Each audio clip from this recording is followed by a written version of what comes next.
Aujourd'hui, je suis avec Romaine Matoulet, donc une actrice franco-allemande. Comment ça va? Bah, ça va très bien, merci de demander. Comment toi tu vas? Très bien, merci. Donc, dis-moi, qu'est-ce qui est le festival FIJA pour toi? C'est un festival qui me parle parce que justement c'est un festival international. Moi-même, franco-allemande, je travaille dans les deux pays et justement de pouvoir amener plein de pays différents dans un même festival, moi c'est quelque chose qui me touche particulièrement et ça fait plaisir à voir et surtout pour des jeunes acteurs, c'est génial quoi. Donc très très hâte de faire partie du jury et de pouvoir de voir tous ces films. Mm. Et quels, selon toi, donc, les prioritaires critères pour le bon jury?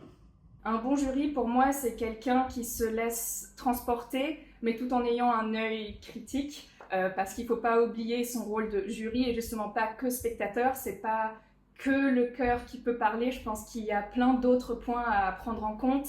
Effectivement, le jeu, de voir si les acteurs s'amusent, de voir un peu la technique derrière, de voir si c'est trop joué ou justement si c'est très naturel. Enfin, il y a plein de petits points à capter de partout. Et je pense que ouais, c'est ça, un œil attentif peut-être. Est-ce que tu penses que d'après ton expérience aussi, on peut encore réussir aujourd'hui uniquement grâce au talent? Que ça dépend vraiment. C'est toujours du cas par cas. Mais je dirais que le talent n'est plus que ce qui compte. Il y a aussi énormément de connexions avec les gens qu'on fait.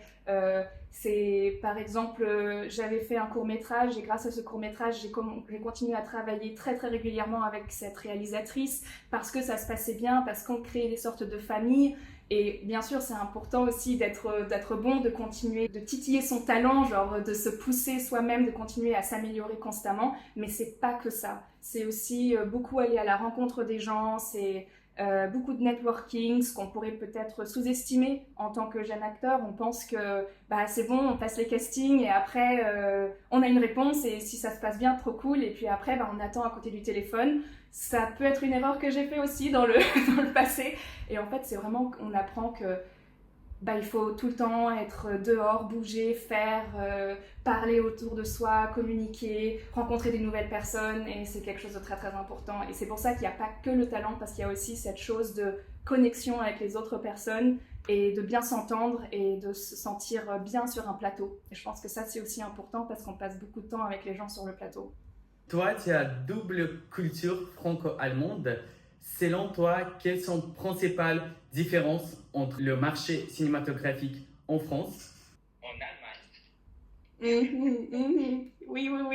Alors déjà, je pense qu'il est très différent, juste dans la manière d'où, on va dire, coule l'argent, ou comment sont données les aides, etc. Euh, je suis revenue en France justement pour ça, parce que je trouve que le cinéma fait beaucoup plus partie de la vie.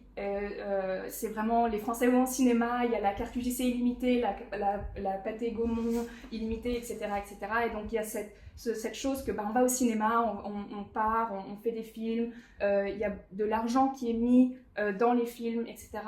Et je trouve qu'en Allemagne, c'est aussi le cas évidemment, mais c'est un peu différent parce que il faut aller chercher l'argent dans chaque land, donc c'est difficile. Il y a un peu de peur, je trouve, dans le marché allemand de tenter des nouvelles choses. C'est très rare qu'il y ait un film où on se dit genre waouh, ça c'est un film de genre, ou ça c'est différent, ou il y en a pas tellement. Alors qu'en France, j'ai l'impression qu'on essaye, on expérimente, on laisse au réalisateur la chance de s'exprimer. Ça casse, ça passe, c'est pas grave, mais on fait de l'art. Et je pense qu'il y a déjà ça qui est différent entre les deux cultures. Mais ce qui n'empêche que les Allemands, ils savent faire de très bons films policiers. Chaque ville a sa série policière et puis c'est ce qui plaît aussi aux gens. Mentalité sur le tournage, sur le plateau, est-ce que c'est différent? Non, je pourrais pas dire qu'il y ait des vraies grandes différences parce que chaque plateau sur lequel j'ai été a toujours été différent. Vraiment, même France-Allemagne, dans deux films français ont été différents de deux films allemands encore différents. Et des fois, il y a des similitudes parce que finalement, les deux pays se ressemblent quand même beaucoup. Un tournage reste un tournage, il y a les mêmes hiérarchies, les mêmes structures et le même scénario, on va dire, des scènes qu'il faut filmer dans une journée. Donc ça, pour le coup, je trouve qu'il n'y a pas tellement de différence. On se retrouve quand même assez facilement dans les deux pays. Des artistes rêvent d'une carrière aux États-Unis.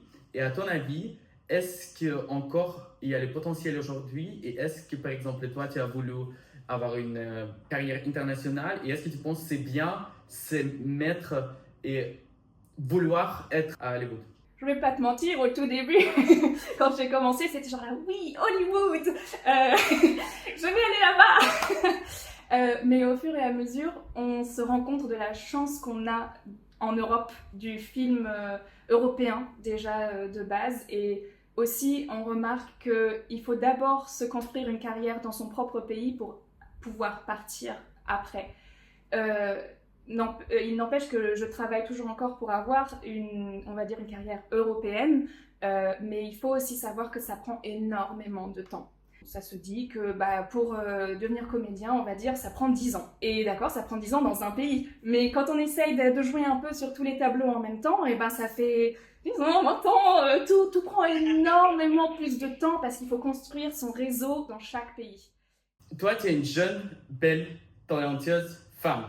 Quand même, dans les industries cinéma, on est très sexualisé par le corps. Et penses-tu que cela a pu jouer un rôle dans ton parcours, en positif ou bien en négatif? Je vois. Eh bien, écoute, je vais te dire que j'ai eu énormément de chance dans mon parcours. C'est vrai, parce que j'ai souvent tourné avec des femmes et souvent, ce n'était absolument pas la question.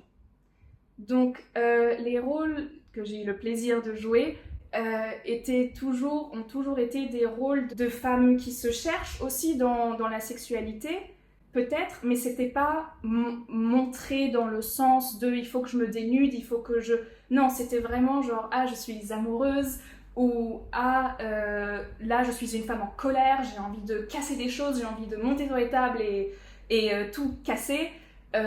Mais c'était surtout ou complètement hors de autre chose de jouer un démon, quelqu'un qui est lui-même, qui cherche à torturer psychologiquement quelqu'un d'autre, qui est très loin effectivement de ce que je pourrais jouer normalement.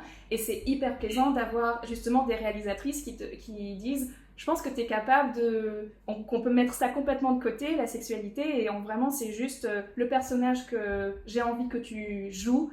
C'est un personnage qui se cherche, c'est un personnage qui est en colère, c'est un personnage qui veut faire du mal, mais qui se fait du mal à lui-même par la même occasion.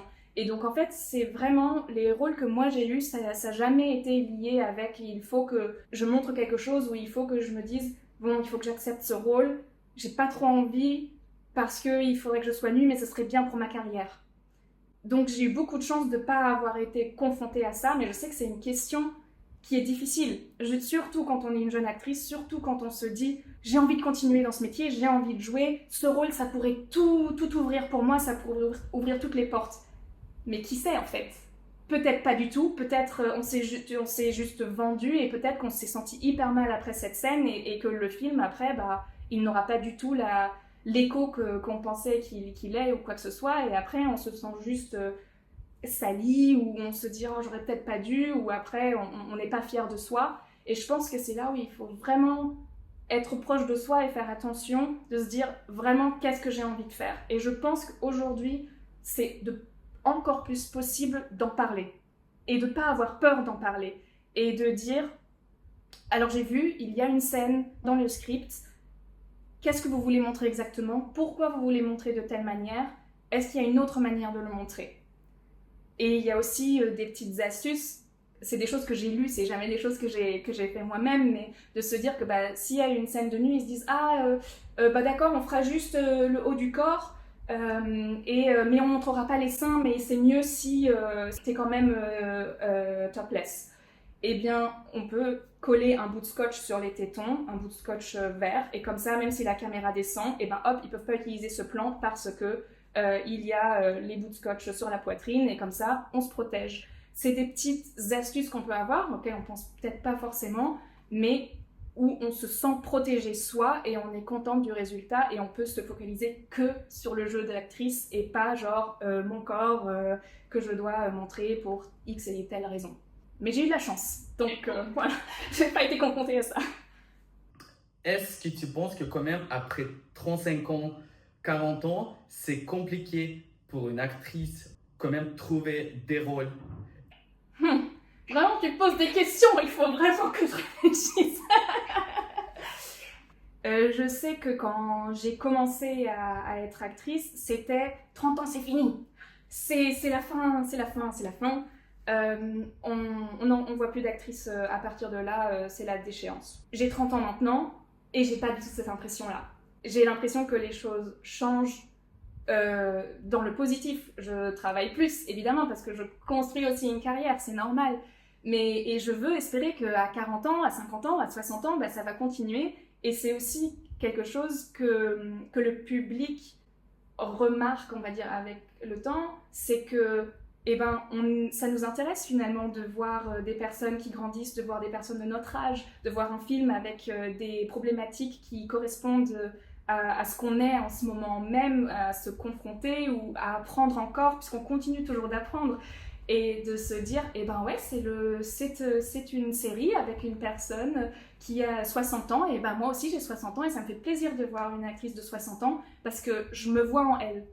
Et j'ai l'impression quand même que de plus en plus, on peut voir des acteurs qui ont l'âge qu'ils ont. Je veux dire, c'est un exemple peut-être un peu bête, mais je veux dire aussi, on ne se ressemble plus. Je veux dire que à tous les âges se mélangent un petit peu, on peut plus dire toi t'as 20 ans, toi t'as 50 ans, c'est plus compliqué. Je pense par exemple à Bridgerton où l'actrice 40 ans je crois et elle joue une jeune fille de 18 ans et elle fait très très jeune et donc c'est possible, c'est que je trouve que de moins en moins on arrive à donner un âge à quelqu'un et que ce qui fait que en fait ce qui intéresse finalement c'est une fois de plus le jeu.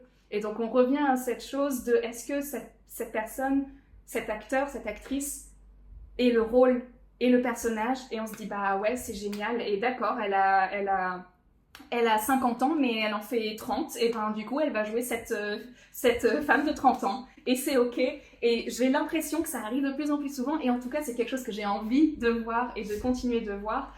Évidemment il y aura toujours cette chose où l'actrice de 50 ans, finalement, on va donner le rôle à une actrice de 30 ans. Je pense que ça existera toujours, mais j'ose espérer qu'on ait quand même une branche qui a envie de tenter des nouvelles choses, d'expérimenter, de faire, de donner la chance, d'essayer, de voir ce que le public a envie de voir aussi. Et il y a des choses qui changent, et je trouve qu'il y a aussi de plus en plus de séries qui vont vers ça. Donc je pense que ça change, et pour le positif. Ou en tout cas, c'est ce que je veux voir. Et je continue d'avancer dans cette direction-là.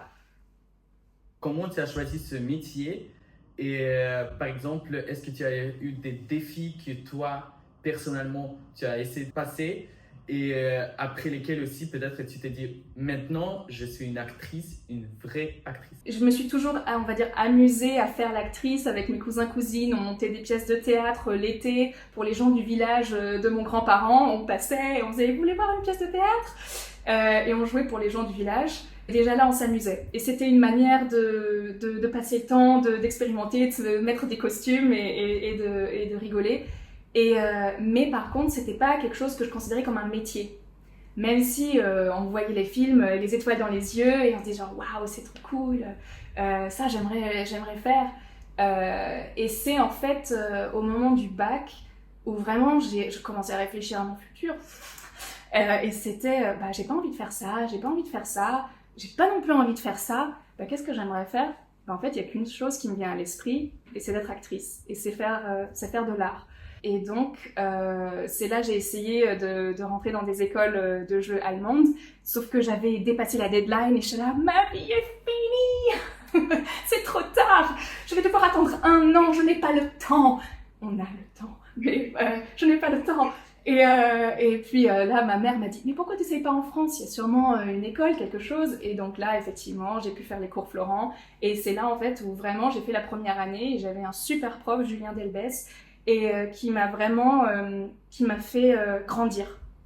Et vraiment, pendant toute cette année où on a travaillé, j'arrivais toujours à des barrières que j'arrivais à casser finalement, à faire un pas en avant. Il y a des fois, j'étais sur le plateau, j'étais genre là, non, non, non, non, non, c'est un challenge, c'est trop grand, je sais pas si je peux le faire. Et quand même, on y arrivait, on grandissait ensemble, on arrivait à pousser.